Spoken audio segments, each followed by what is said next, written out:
today's For Your Reading, a look into the life of a highly accomplished actress, model, and sports broadcaster born in D.C. and raised in Ohio.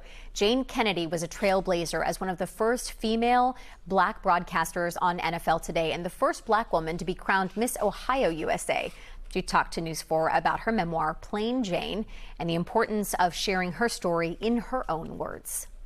The purpose of the book is to make others aware of the process that I went through in finding my true identity. But in that process, it explores all the phases of my life.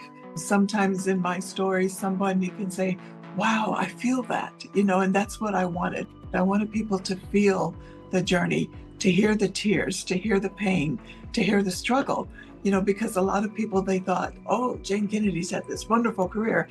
And I did, but it was not all wonderful.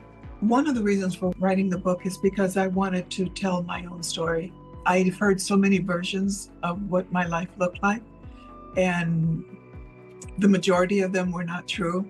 But I just wanted to finally tell it in my own words, and that was important to me, especially when it came to those parts where I was sensitive about what I was about to say, because you cannot imagine the pain of the worst moment in your life, and people are profiting off of it, laughing about it, talking about it at parties. And I have always held myself to a standard that I was above that. And that hurt to my soul. I wanted to make sure that I told my version. But in the book, I did my best to show who I am and how I dealt with it, and how I dealt with it with my daughters, because that was also important.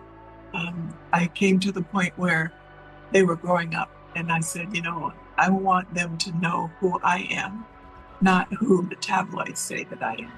And so, I would just love to be able to leave a legacy behind that talks about the importance of finding who you are,